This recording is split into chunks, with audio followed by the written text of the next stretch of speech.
ఈరోజు బంజారా భవన్లో ఖమ్మం జిల్లా అన్ని లంబాడి సంఘాలు ప్రెస్ మీట్ పెట్టడం శుభ పరిమాణం.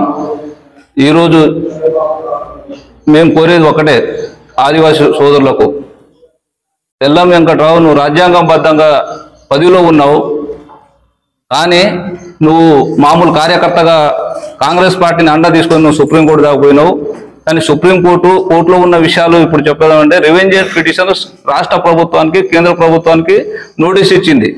యాక్చువల్గా ట్రైబల్స్ ఎట్లా మీరు అమెండ్మెంట్ చేసి రిజర్వేషన్ పాస్ చేసింది అనేది రేపు అడుగుతుంది. సెప్టెంబర్ 9వ తారీఖున అది కోర్టులో స్టేట్ గవర్నమెంట్ సెంట్రల్ గవర్నమెంట్ రెండు ప్రభుత్వాలు ఫైల్ చేయాల్సి ఉంటుంది.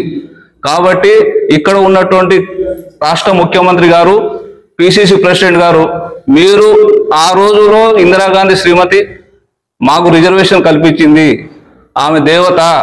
ఆ దేవత ఇచ్చిన రిజర్వేషన్ని మీ ప్రభుత్వం, ఇప్పుడున్నది కాంగ్రెస్ ప్రభుత్వం, మమ్మల్ని అణగదొక్కాలని చూస్తే మీ దుకాణం ఖతం అవుతుందని చెప్పేసి హెచ్చరిస్తూ, తెల్లం వెంకట్రావు నువ్వు భద్రాచలం బ్రిడ్జి దాటి ఇటు రాలేవు, మా ఓట్లు అక్కడ ఉన్నాయి, ఖబర్దార్ బిడ్డ, నీ వంశవృక్షం ఏందో ఫస్ట్ నువ్వు చెప్పు. ఇక్కడ నువ్వు గిరిజనుడా, గిరిజన నేత్రుడా, నీకు అనుమానం ఉంది మాకు, అసలు నువ్వు ట్రైబల్ కాదని అంటున్నాం మేము.